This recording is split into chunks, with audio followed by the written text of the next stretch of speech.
anak-anak, bertemu lagi dengan Bu Dewi.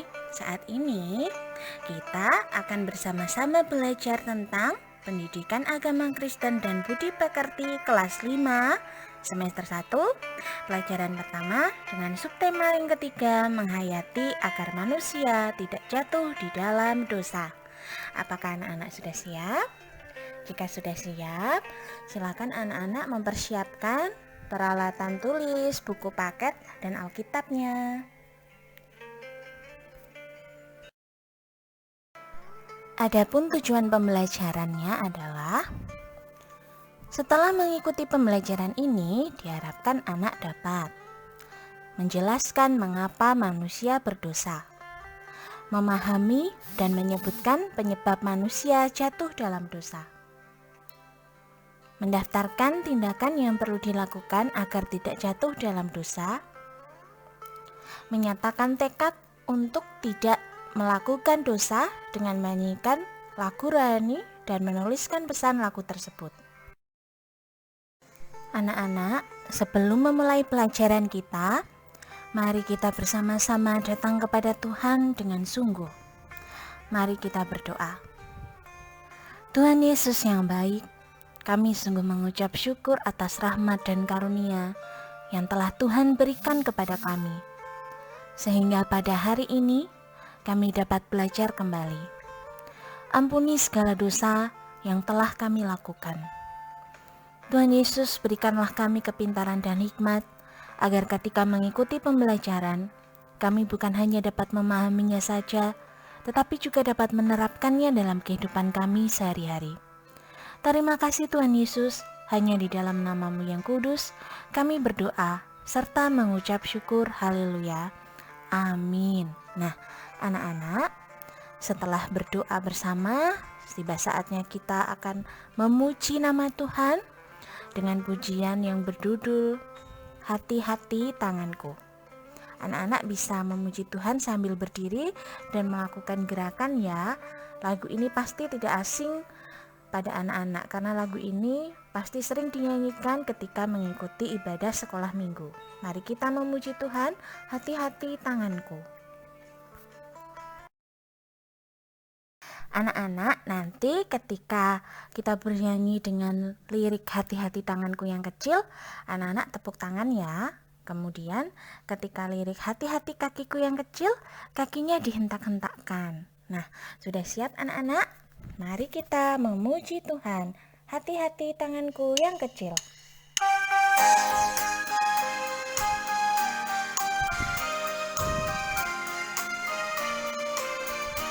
Ya.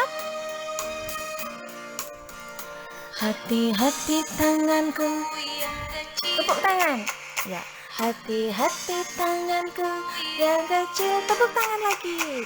Tuhan yang melihatmu, amat sayang padamu.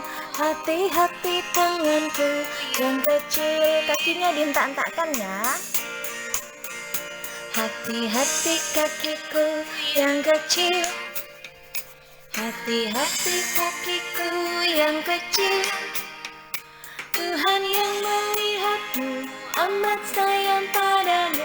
Hati-hati kakiku yang kecil.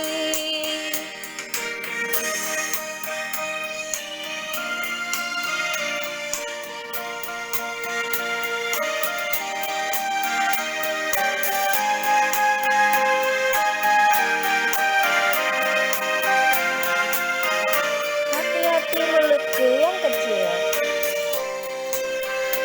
Hati-hati mulutku yang kecil. Hati-hati mulutku yang kecil. Tuhan yang melihatmu, amat sayang padamu. Hati-hati mulutku yang kecil. Hati-hati diriku yang kecil. Hati-hati diriku yang kecil. Hati-hati diriku yang kecil. Tuhan yang melihatmu, amat sayang padamu.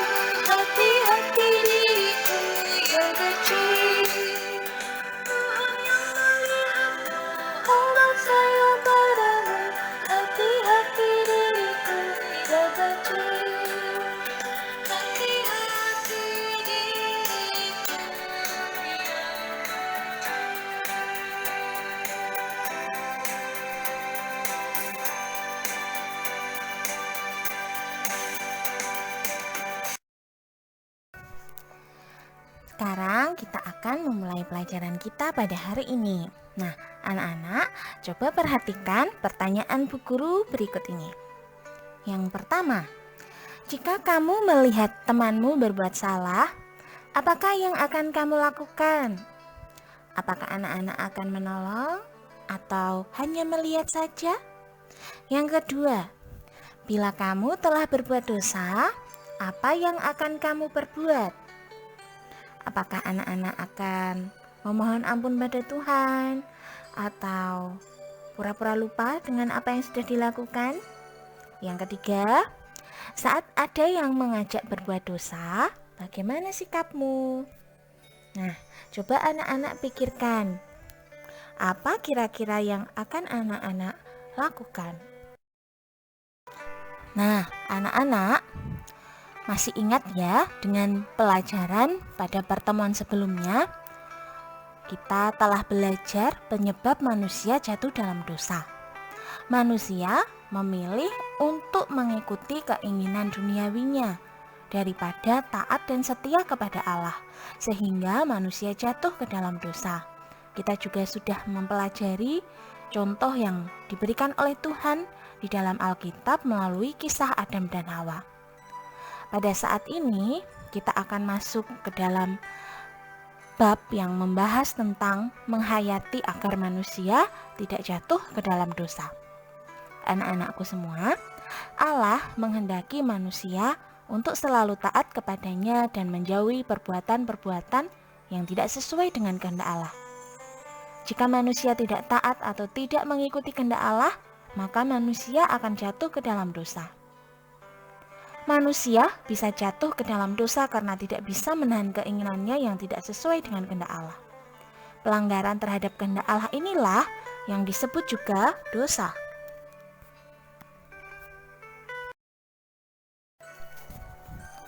Anak-anakku, Allah menghendaki kita untuk selalu taat kepadanya. Akan tetapi kita sering tidak taat kepada Allah. Allah menghendaki kita selalu mengasihinya, namun kita sering tidak mengasihi Allah. Allah menghendaki kita untuk melakukan hal-hal yang baik, namun kita cenderung melakukan hal-hal yang jahat. Allah ingin kita selalu berkata jujur, namun kita cenderung untuk berbohong. Allah menghendaki kita untuk berlaku ramah, namun kita cenderung untuk berlaku kasar. Allah menghendaki kita untuk memaafkan orang lain, namun kita cenderung untuk menyimpan amarah dan dendam. Allah menghendaki kita bersikap rendah hati, namun kita cenderung menjadi sombong. Kecenderungan menjadi melakukan hal-hal yang tidak dikehendaki oleh Allah membuat kita jatuh ke dalam dosa. Itulah akar dari dosa.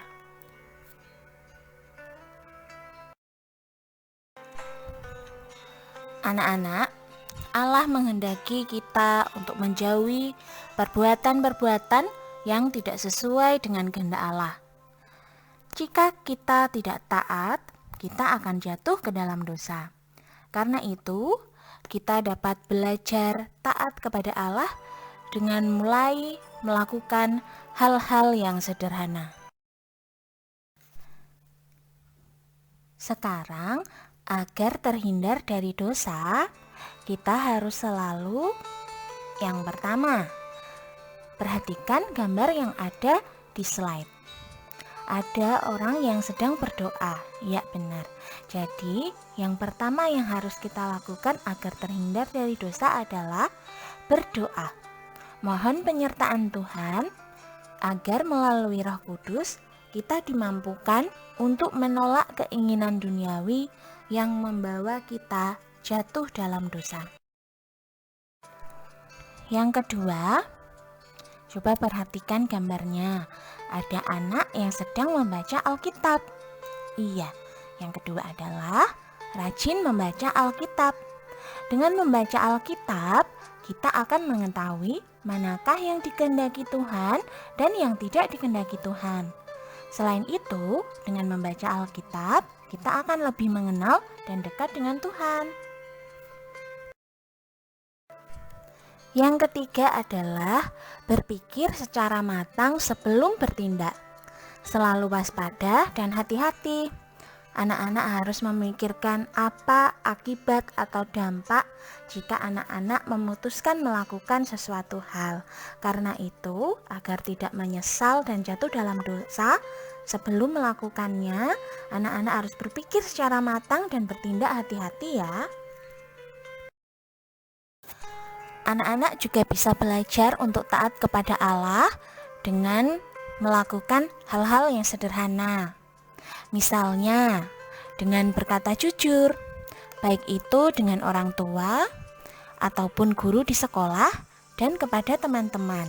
Nah, anak-anakku, tidak ada orang yang suka berteman dengan pembohong.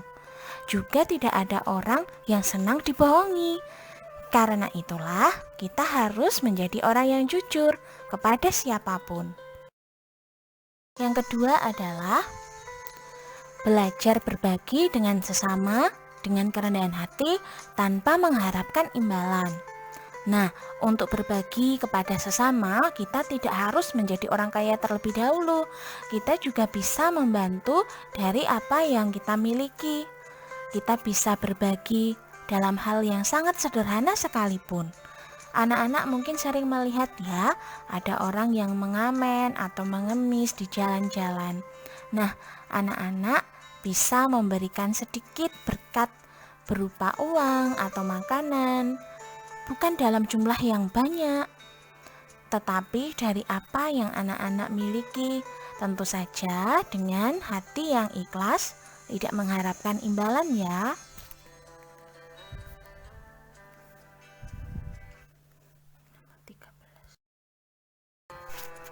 Selanjutnya adalah bersikap sopan santun, ramah kepada teman, guru, sesama, dan juga tidak berkata kasar. Seperti yang ada di gambar, ada anak yang sedang menjabat tangan gurunya, dan juga ada anak laki-laki yang bersikap sopan santun kepada ayahnya. Nah, anak-anak, untuk bersikap sopan santun dan ramah ini, anak-anak bisa memulai di lingkungan yang paling kecil, di lingkungan keluarga. Berkatalah yang baik, tidak berkata kasar, bersikap sopan kepada keluarga, terlebih kepada orang-orang terdekat. Nah, untuk bersikap sopan santun ramah ini tidak harus kepada orang yang anak-anak kenal saja. Kepada siapapun yang anak-anak temui, anak-anak tidak boleh bersikap kurang ajar atau berkata yang kasar. Anak-anak harus menjaga sikap. Ingat bahwa anak-anak adalah anak Tuhan. Anak Tuhan adalah anak-anak yang melakukan perintah Tuhan, anak-anak yang dapat menjadi berkat bagi orang lain, bukan hanya melalui harta benda, tetapi juga dari sikap dan perilaku serta tutur kata kita. Selanjutnya adalah belajar menolong, baik itu teman, keluarga, ataupun orang yang memerlukan bantuan. Seperti yang ada di dalam gambar, ada anak laki-laki yang sedang menolong temannya yang jatuh. Anak-anak juga bisa membantu orang tua di rumah, meringankan pekerjaan dari ayah atau ibu. Bisa dengan membantu menyapu, membantu merapikan kamar sendiri, atau merapikan mainan sendiri.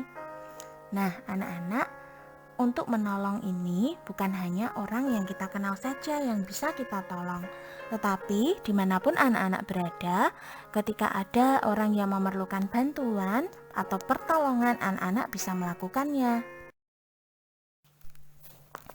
Kemudian anak-anak bisa mendoakan orang lain. Contohnya mendoakan teman yang sakit, mendoakan keluarga, mendoakan bapak ibu guru, dan juga mendoakan negara kita. Anak-anakku, taat kepada Tuhan memang bukan hal yang mudah. Namun bukan berarti hal itu tidak bisa dilakukan sama sekali. Anak-anak dapat memulainya dari sekarang dengan tindakan sederhana sekalipun. Bukan untuk dipuji oleh orang lain, tapi semata-mata hanya bagi kemuliaan Tuhan. Anak-anak, sekarang Ibu akan memberikan cerita yang berjudul Juara. Suatu ketika ada seorang anak yang sedang mengikuti sebuah lomba mobil balap mainan. Suasana sungguh meriah siang itu, sebab ini adalah babak final. Hanya tersisa 4 orang sekarang dan mereka memamerkan setiap mobil mainan yang dimiliki. Semuanya buatan sendiri, sebab memang begitulah peraturannya. Ada seorang anak bernama Mark. Mobilnya tak istimewa, namun ia termasuk dalam 4 anak yang masuk final. Dibanding semua lawannya, mobil Mark lah yang paling tak sempurna. Beberapa anak menyaksikan kekuatan mobil itu untuk berpacu melawan mobil lainnya. Ya memang, mobil itu tak begitu menarik. Dengan kayu yang sederhana dan sedikit lampu kedip di atasnya, tentu tak sebanding dengan hiasan mewah yang dimiliki mobil mainan lainnya. Namun, Mark bangga dengan itu. Mobil itu buatannya sendiri. Tibalah saat yang dinantikan, final kejuaraan mobil balap mainan. Setiap anak mulai bersiap di garis start untuk mendorong mobil mereka kencang-kencang. Di setiap jalur lintasan telah siap 4 mobil dengan 4 pembalap kecilnya. Lintasan itu berbentuk lingkaran dengan 4 jalur terpisah di antaranya. Namun sesaat kemudian, Mark meminta waktu sebentar sebelum lomba dimulai. Ia tampak berkomat kamit seperti sedang berdoa. Matanya terpejam, dengan tangan bertangkup memanjatkan doa. Lalu semenit kemudian ia berkata, "Ya, aku siap." Kemudian terdengar suara tembakan. Dor! Tanda telah dimulai. Nah, dengan satu hentakan kuat, mereka mulai mendorong mobilnya kuat-kuat. Semua mobil itu pun meluncur dengan cepat. Setiap orang bersorak-sorai bersemangat menjagokan mobilnya masing-masing. "Ayo, ayo, cepat, cepat, maju, maju!" Begitu teriak mereka. Aha, sang pemenang harus ditentukan. Tali lintasan finish pun telah terlambai. Dan Marklah pemenangnya. Ya, semuanya senang, begitu juga Mark. Ia berucap dan berkomat kamit lagi dalam hati. Terima kasih. Saat pembagian piala tiba, Mark maju ke depan dengan bangga. Sebelum piala itu diserahkan, ketua panitia bertanya, "Hai jagoan, kamu pasti tadi berdoa kepada Tuhan agar kamu menang, bukan?" Mark terdiam. "Bukan, Pak. Bukan itu yang aku panjatkan," kata Mark. Ia lalu melanjutkan, "Sepertinya tak adil untuk meminta pada Tuhan untuk menolongku mengalahkan orang lain. Aku hanya mohon pada Tuhan supaya aku tak menangis jika aku kalah." Anak-anakku, yang terjadi kemudian, semua hadirin terdiam mendengar itu. Setelah beberapa saat, terdengarlah gemuruh tepuk tangan yang memenuhi ruangan. Teman, anak-anak, tampaknya lebih punya kebijaksanaan dibanding kita semua. Mark tidaklah bermohon pada Tuhan untuk menang dalam setiap ujian, tapi ia memohon untuk dapat mengatur setiap hasil yang ingin diraihnya. Anak ini meminta Tuhan mengabulkan semua harapannya.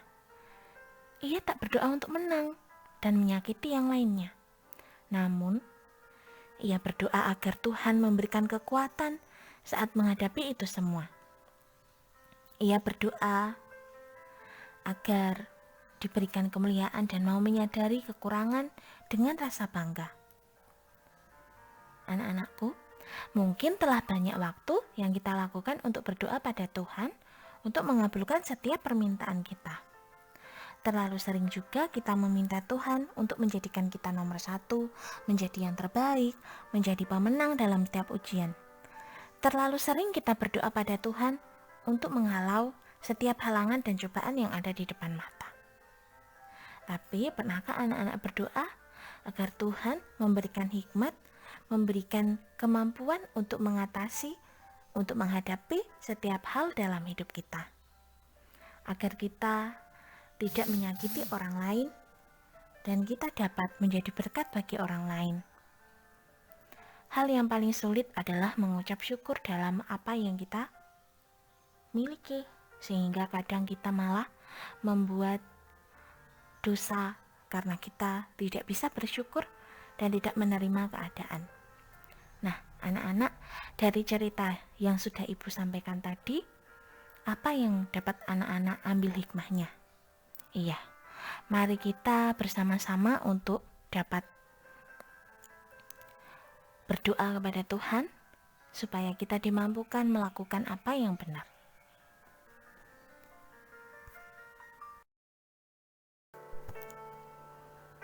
Anak-anak, silahkan buka buku paket agama kalian di halaman 4. Untuk bahan belajar di rumah, silahkan anak-anak mengerjakan tugas berikut ini. Kerjakan di dalam buku catatan kalian masing-masing ya. Yang pertama, tuliskanlah dalam kolom berikut ini tindakan yang perlu kamu lakukan agar tidak jatuh dalam dosa dan berikan alasannya.